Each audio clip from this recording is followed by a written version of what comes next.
Ooh, damn. All right, welcome to Guaranteed News on a Wednesday. I am your host, Garrett Sims, and we have a great episode of Guaranteed News tonight. We're going to go through Biden's new immigration policy, the Russia and Ukraine partnership that was just signed today, the heat wave going through the country right now, Celtics won the championship, and more. So stick around for that news. But first, we're going to start this episode off like we do every episode. We're going to play a couple K-Ferg 500 songs, and then we'll get to the news, and then we'll call it a night. All right, stick with me. This is Newer Me by K-Ferg 500.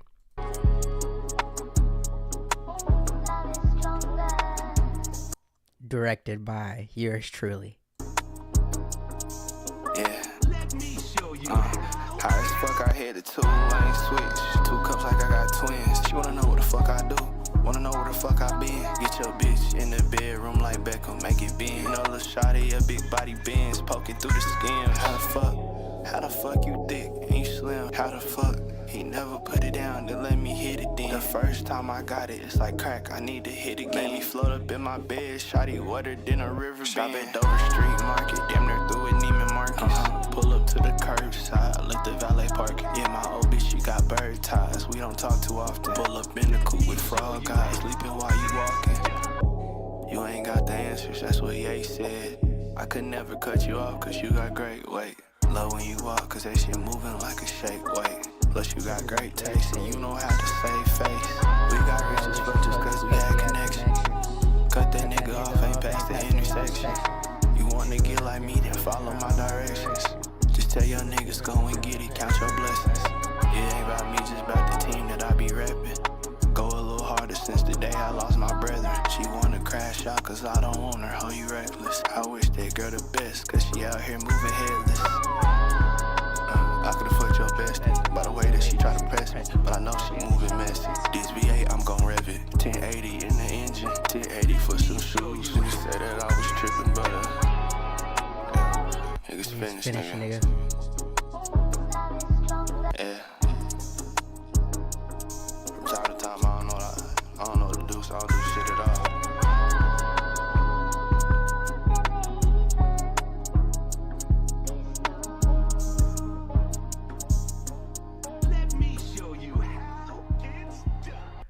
What's up, bro? I'm gonna remember not to say your name, but I was meaning after I stream today, I'm gonna hit you up. It's been too long since we talked. But one last song. This is SoFi by K-Ferg 500, and then we're gonna get to the show. Bear with me. I love you. All right, an HBO ad. Then we're gonna do SoFi by K-Ferg 500, and then we're gonna get to the show.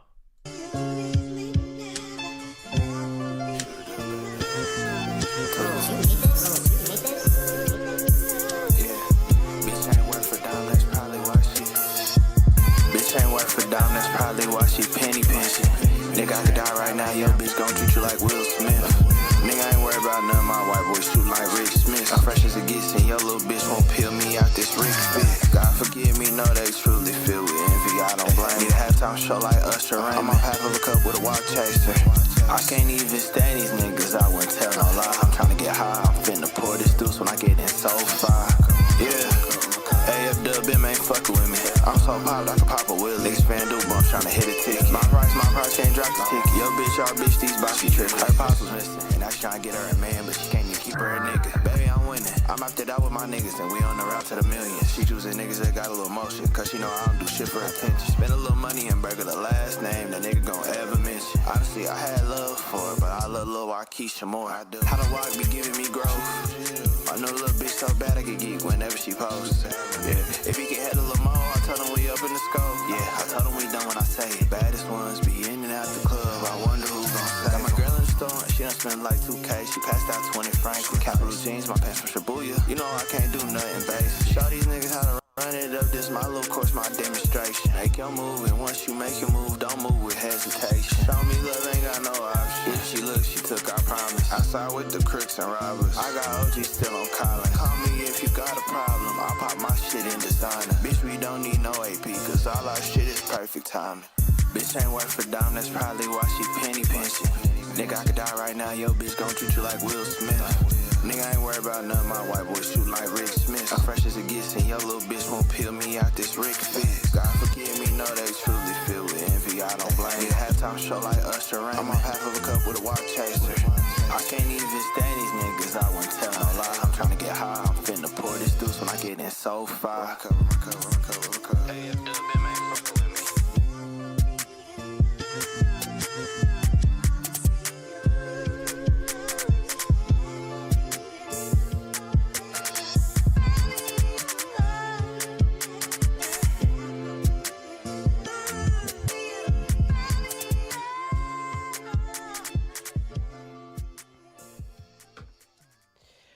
All right, welcome to Guarantee News on a Wednesday. It is June 19th, 2024. Again, as usual, I am your host, Garrett Sims. If you've never watched Guarantee News before, we cover four major categories. First, hard news, pause, which is basically any news that I feel like I think is country, world, any serious, important news that I feel like people should know that's interesting to me and maybe interesting to you. We do sports news, which is obvious, movie and show news, which is obvious, and entertainment news, which is basically just any bullshit that I want to talk about that's funny or entertaining or any of the above. So today we are going to start off. We have a couple hard news stories today. Every time I say hard news, I'm going to say pause. We have a couple hard news stories today. The first we're going to start off with is, no, not this one. Not this one. Bear with me. Is this one. So today, or yesterday, I think it was, it's Wednesday, Joe Biden, and let me make sure you guys can see this, Joe Biden announces a new policy shielding undocumented spouses of U.S. citizens from deportation. The action would shield about 500,000 immigrants living in the U.S. from deportation. This is the biggest thing since DACA, an immigration advocate said. And this was released by Joe Biden on, Wednesday? On Tuesday. And it is basically what it is. Well, I won't say this is what it is, but part of it is everybody knows it's an election year. Joe Biden is doing this to get the votes of the Latino and the Latino community. This is basically kind of what it is an election ploy. He's trying to get the Latino community on his side. Now, President Joe Biden has taken executive action, and let me scroll in on this so I can make sure you guys see. All right, President Joe Biden has taken executive action to protect undocumented spouses of American citizens, a move that would shield about 500,000 immigrants from deportation. The White House announced the election year policy Tuesday, framing it as new action to keep families together. NBC News reported last week that action protecting the spouses was likely to be announced soon, after urging from immigration advocates and Democratic lawmakers, and as the president courts Latino voters in crucial battleground states. So this is going to be a policy that, if you're somebody that thinks if you're somebody that thinks politics and people do it for the right reasons, this is obviously, like it says, Joe Biden is trying to keep families together and stuff like that. Like this article says, and I'm more of the mindset that this is definitely something that's happening right before November for Joe Biden to try to get the Latino vote come November. Now, let's go into a little bit of exactly what immigrants would qualify for this policy, who would be able to benefit from this, what the Republicans are saying on the other side of this, and then I'm going to try to be objective, provide a little bit of devil's advocate like on the Trump side of this towards the end. So let's go through a couple of this, and then I'll give a little bit of my opinion. So the new policy would allow non-citizens who have been in the country for at least 10 years, and are married to a U.S. citizen and their children to apply for a permanent residence without leaving the country. So if you've been in the country for 10 years, you're married to a U.S. citizen, and you have a child, you are going to be able to apply for permanent residence without leaving the country. All right. During a ceremony at the White House, Biden called the steps a common sense fix to a system that is cumbersome, risky, and separates families. And this is something with the immigration policy in America that has been talked about, or what's the word I'm looking for, criticized for years, is that, so many people are coming into the country illegally because the way to do it legally is very, very difficult. All right, and this is the biggest thing since DACA, said a source familiar with the matter, an immigration advocate. So let's see. And this is kind of getting in. Now, this is going to try to start to get into the other side of what the Republicans are saying about this and the fight back and pushback that's obviously going to come.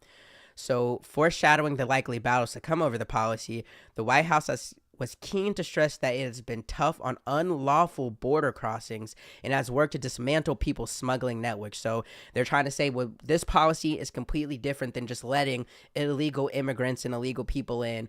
It's not the same thing. They're basically trying to prepare for the fact that they want this to be seen as something that's keeping families together and is something that is providing immigrants that have been in the country for a long time a way to basically live in the country and not have to go through all the steps to do it the way it is historically. Let's see. And I think this was an important one too. The statement added that the spouses eligible to apply for this have been in the U.S. for 23 years on average. And this is big because I think they keep leaning on, like, these are people that have been in the country for a long time. These are upstanding citizens. These are people, I think this is what they're trying to portray. These are people who deserve to be American citizens. So the program would also make it easier for some undocumented immigrants to get a green card and a path to U.S. citizens. Sources also say that undocumented spouses would be allowed to obtain work permits on a case-by-case basis. Now let's get down to what Trump said about this. Republicans, including former President Donald Trump, blasted the executive action. Speaking at a campaign rally in Wisconsin, Trump said that if he's elected in November, Biden's new immigration policy would be immediately ripped out and thrown out. It's been a nonstop catastrophe, but one of Crooked Joe's most destructive moves yet is the lawless executive action he's taken today, Trump said about the new policy immigration Biden has just announced. Under this program, a deluge of illegals will be given immediate green cards and put on the fast track to rapid citizenship so they can vote. Now, this is the thing, and I'm not going to lie to you guys, I had to look up what deluge means. I think I know a lot of words. I like to think I did not know what deluge means. It basically means a shit ton. So basically, Trump is at his shit saying a shit ton of illegals are now going to be given immediate green cards and put on the fast track to rapid citizenship so they can vote. This is what Trump is saying at a campaign rally in Wisconsin. Now, the presumptive Republican nominee for president, who has made immigration and border issues a cornerstone of his campaign, said millions of immigrants would benefit from the program, a figure that contrasts with the White House estimate that would impact, a figure that contrasts with a White House estimate that it would impact roughly 500,000 people who are spouses and 50,000 non-citizen children who are under 21 with a non-citizen parent who married an American before they were 18 may also qualify. And shit like this is the thing I feel like everybody needs to think about in an election year. What's true? What's not true? What can these candidates actually do that they're saying? And what is just all bullshit to make us vote for them that they're not going to actually do? So this is the first thing. You can decide right now who you want to believe as far as Trump or as Biden on what the idea of this immigration policy is going to be. And why I talk for a little bit. Hold on. But this is like a big thing and Trump fans are going to probably just believe Trump right away, and Biden fans are going to believe Biden fans all the way. But this was an important part in the article because it's saying if you believe Trump, you're saying that this policy is something that's going to let millions, and if not millions, over 500,000, tons and tons of immigrants into the country who don't deserve to be in the country, and this is a problem. If you're going on Biden's side, you're going to say, hey, this is going to be only servicing people who have been in the country for 10 years, 15 years. They're already here. No, maybe later. They're already here. This is to keep families together, and this is to make America a stronger country and support the fabric of what we were built on. See how I'm doing the air quotes. It's up to you who to believe on that. I'm not going to say. Now, the next thing that I think is important is this something that Biden can actually put in to practice? Can he actually get this policy done? He said he would do executive action, but the thing about it is the Republicans are going to fight this tooth and nail. It's the same thing when Biden said he was going to take away all of our student loans. He's been trying to do that. He did try, but that was one of his big running things 4 years ago is, hey, we're taking away all the student loans. And that's why a lot of people, young people especially, voted for him. So I won't say I don't know. I don't know if this is something that could possibly happen, but I know Republicans are going to fight it tooth and nail. Don't care about what she said. Noting the likelihood of lawsuits, so people going against it, Senate Majority Whip Dick Durbin, who chairs the Senate Judiciary Committee, said in a statement that passing legislation would be the only action that will fully allow these deserving individuals to put down roots, start families, further their education, and contributing to our society without fear of deportation. But he also acknowledged that getting a bill through Congress would be unlikely given Republican opposition to previous immigration overhauls. So I'll end it with this. If you're going to vote for, this is my humble opinion. I can't tell anyone what to do, but Latino voters, if you're going to vote for Biden because of this, I would think he probably won't be able to do this. That's what I'm going to say. And this is basically what this last sentence says. He acknowledged that getting a bill through Congress would be unlikely given Republican opposition to previous immigration overhauls. And another thing that I want to say is whenever you see these Twitter videos of Biden or Trump talking at these rallies and people cheering on them, I feel like we should always keep in mind, A, what is the truthfulness of what they're saying and the numbers they're presenting, and B, the changes that they're saying they're going to make to the country, how realistic is it that they're going to be able to make these changes? I think you should vote on candidates over a wide range of things. If you're voting for a candidate because of, this is my opinion again, I'm just a 24-year-old person in his parents' house talking about news.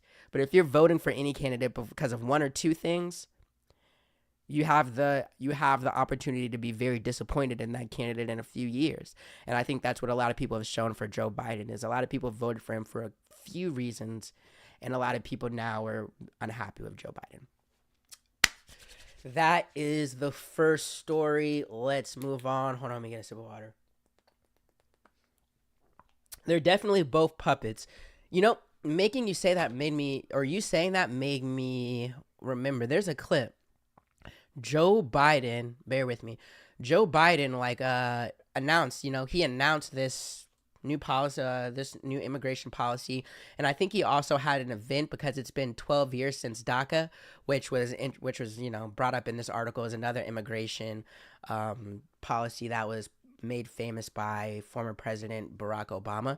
But just on the let me turn my camera back on, computer. Just on that conversation of them being both puppets, just kind of something. Every time I see a video of Joe Biden, it just looks like 20 minutes before they told him 6 times what he has to say. They had to talk on him. They had to give him a juice box in a treat before and told him he'd get another juice box afterwards. He just looks bad every time he talks, bro.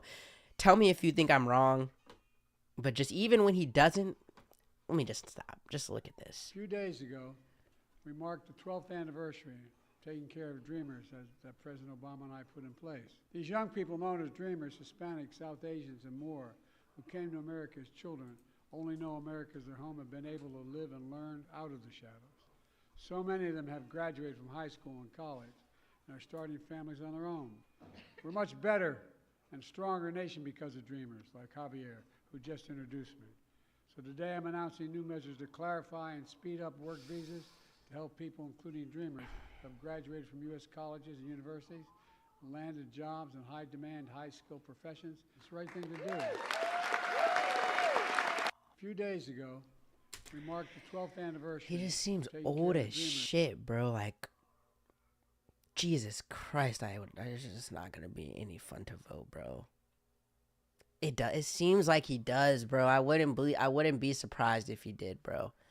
I'm not gonna lie, I really wouldn't be. It just looks so bad. Anyways, let's move on to our next story. That's enough on Trump and Biden. Let's move on to the next story. So this one is kind of cool. It's not cool. It's cool that I'm covering this. Sometimes I think about stories that are shit. It's cool to be in the news because these are fucking wild. Some of the stories or which is going on in the world. But so today, fresh news. Russia and Ukraine announced a new partnership, and here's an Associated Press article about what's known and not known about the partnership agreement signed by Russia and North Korea.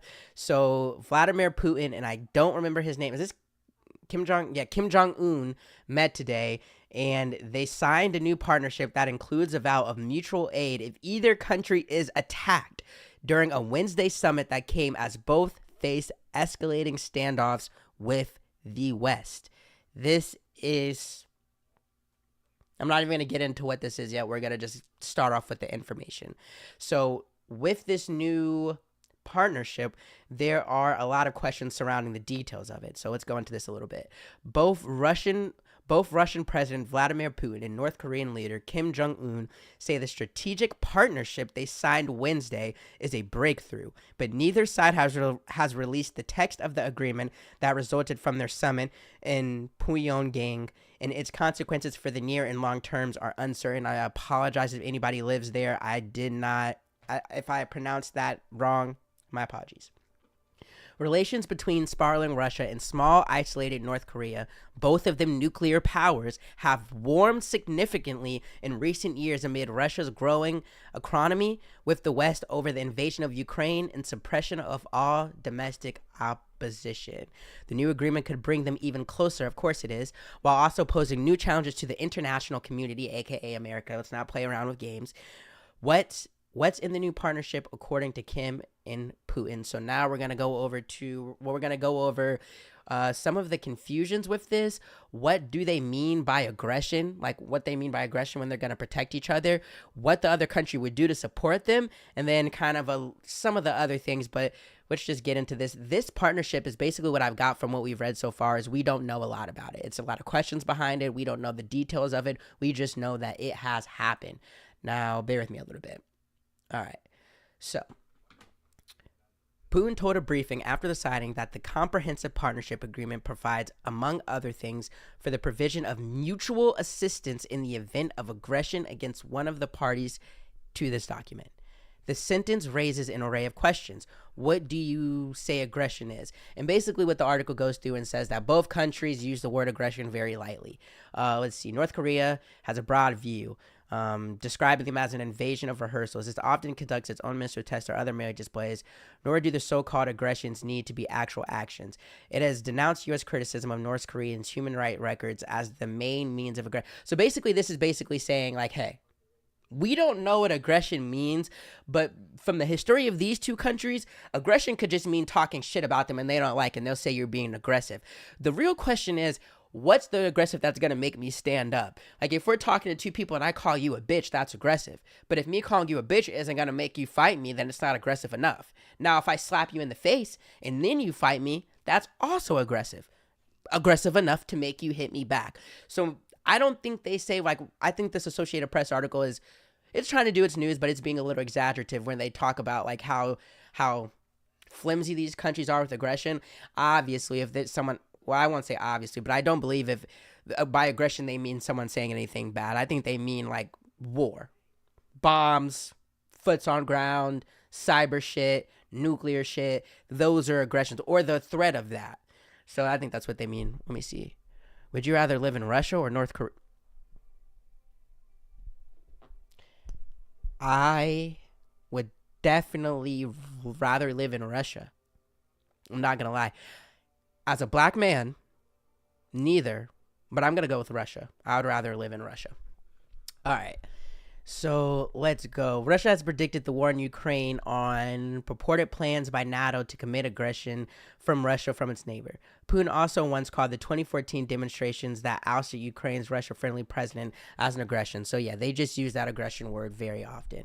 So what would be the response to that aggression? The kind of support pledged in the agreement was not spelled out. Unlike the Article 5 clause of the NATO Charter that requires members' nations to take the action they deem necessary. So NATO is saying you take the action they deem necessary. North Korea and Russia, they haven't decided what that response would be. In their explanations of the agreement, neither Putin nor Kim said whether it specified if the assistance would be troops, material, or some sort of other aid. And now, if there's no aggression, let's get into what the countries are going to do to just basically support each other. And long story short, it's basically their military. Putin essentially linked such military cooperation with North Korea to Western supplies of weapons to Ukraine, referring to high-precision weapon systems, warplanes, and other high-tech weapons. So basically, they're saying that North Korea, you scratch my back, I'm going to scratch yours. North Korea is going to basically be giving Russia weapons for the war in Ukraine, and in return for that, let's see. And in return for that, let's see. in return for that, there's going to be an economic impact for Ukraine. The partnership also calls for developing economic ties, an especially important issue for North Korea as it suffers under an array of international sanctions. North Korea needs goods and material, and in turn can supply Russia's war-depleted workforce with labor. These workers in turn could convert wages in rubles to dollars or euros and send hard-earned currency back home. So basically, North Korea is saying, hey, we have weapons, we have bombs, we have men, we have shit for you to get this war done. Take it. Russia says, okay, bet. We have shit that's going to make your economy better. We have goods, we have materials, we have money. You take that, we take that, we protect each other. We both have a nuclear power. We both don't fuck with the West. Why don't we get together? This is scary. I'm not going to lie. Nothing can come from this, obviously, or something can come from this. I also think that as America is on the line of an election year, this is also something that is just something that you should have your eyes at least open to. You should have your eyes at least open to this. Yeah, I'm on the line as of now is just everything that's going on with the country for the most part right now. You should try to probably figure out how you could connect it to the election. So, yeah, that's my opinion on that. That is our second news story. The third news story isn't even a news story. It's something that I just want to talk about for like 2 seconds. All right. The third news story isn't even a news story. I just want to talk about this for 2 seconds.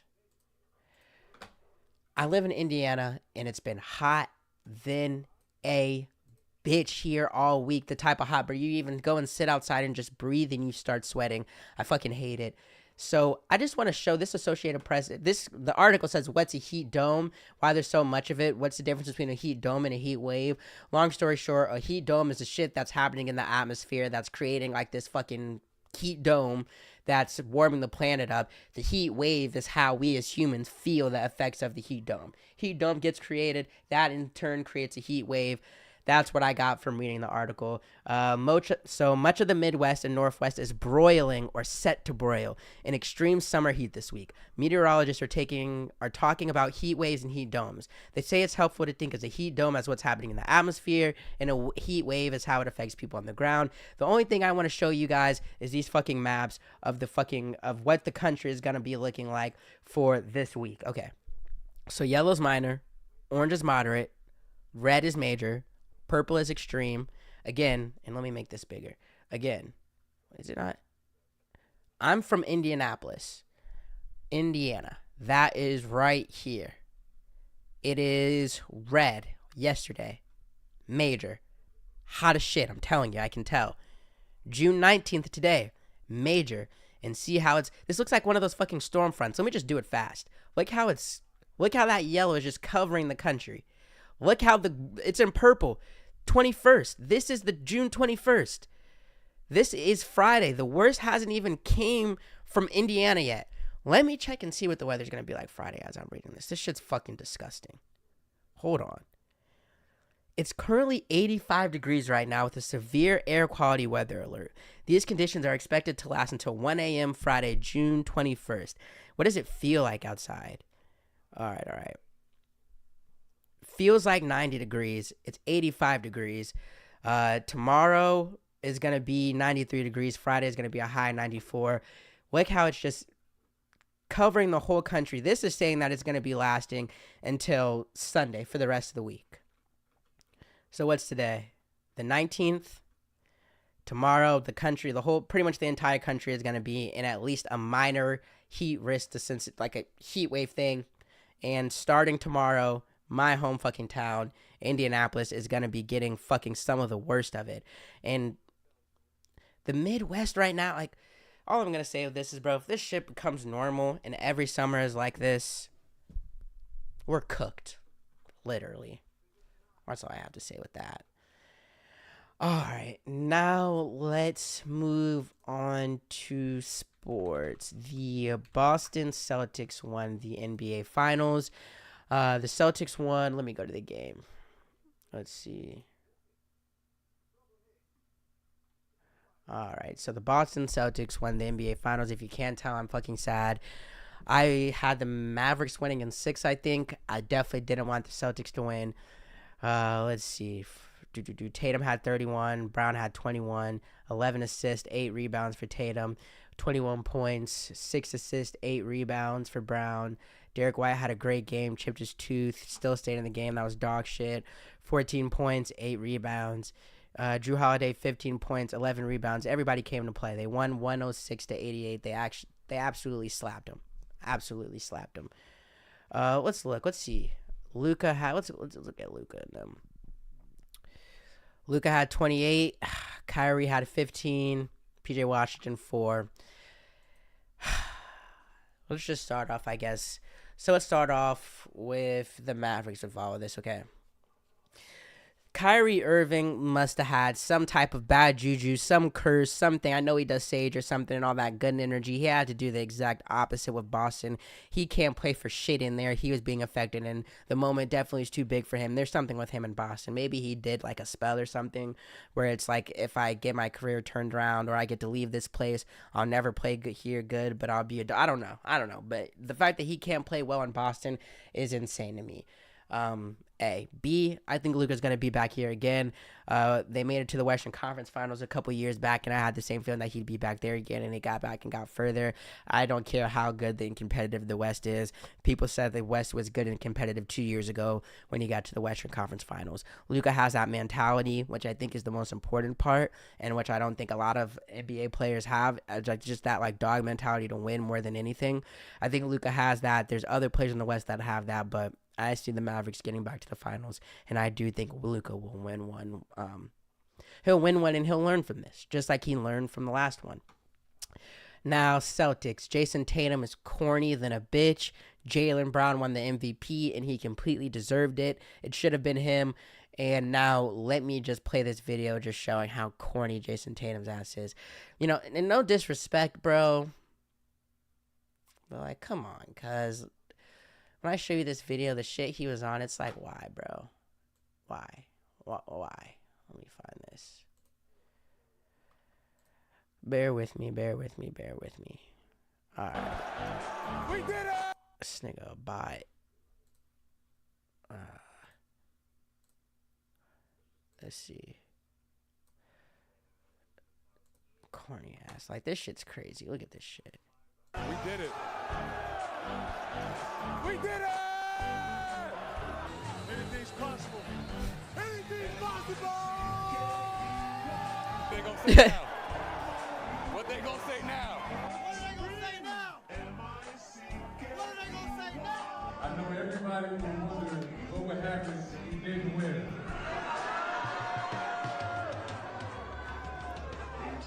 I guess we'll never know.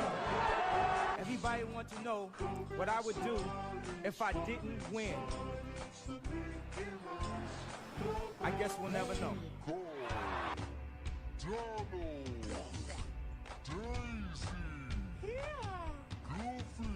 We did it. You know what makes this even worse to me?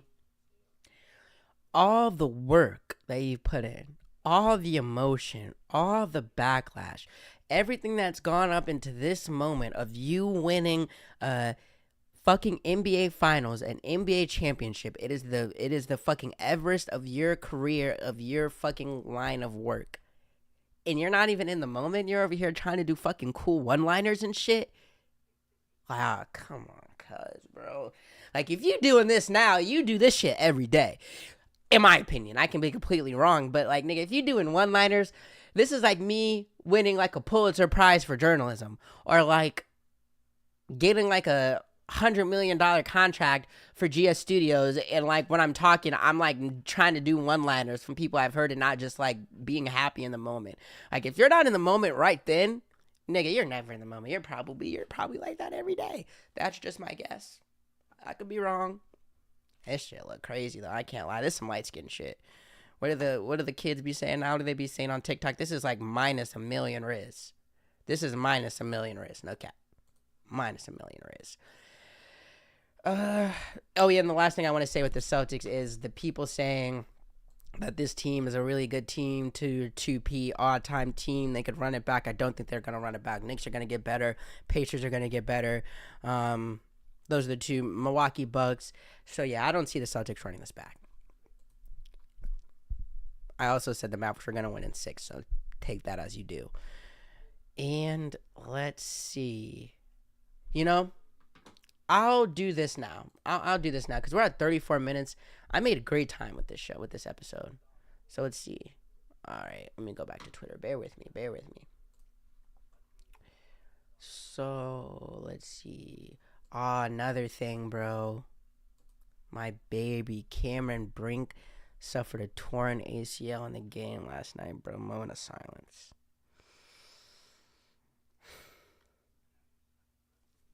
Get well soon, bro. Get well soon, bro. We're praying for you over here in GS Studios and Guarantee News. Shout out to Cameron Brink. She was having a great season. Prayers up, you know. Know your basketball family want nothing but for you to get healed up, and back out there. Love. Just fell to my knees. I did too. And I fell out to my knees when the Lord came. That's sad news. All right.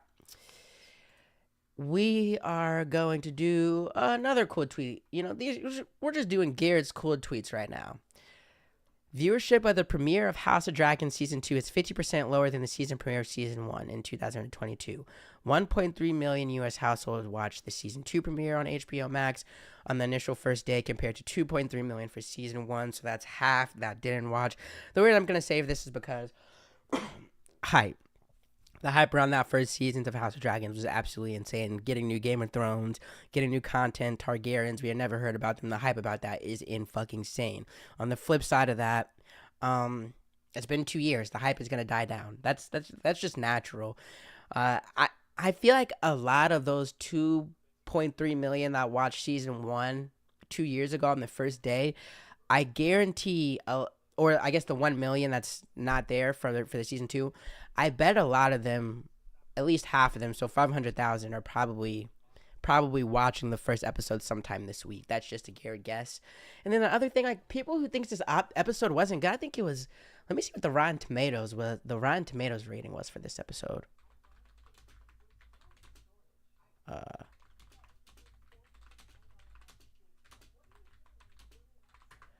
Okay. I just want to see what they rated it. Why is it so small?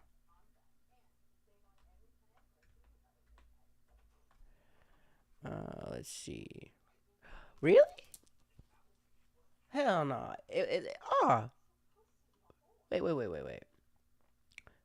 It's 100%. Is it really? That's kind of high. Really?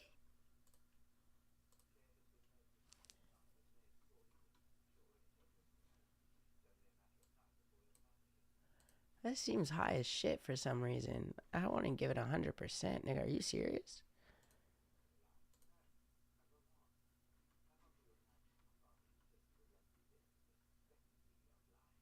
See, this is saying something different. Is this for the show? The whole season? I'm trying to see.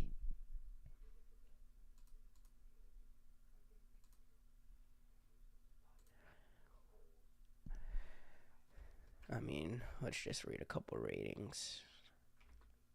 Oh, we're going off the rails right now. I'm probably going to stream for like 20 more minutes and then I'm getting off. House of the Dragon Season 2 Episode 1 reviews. Sorry about that, y'all. Let me move my shit. Okay, didn't mean to do that one. Yep. That feels good.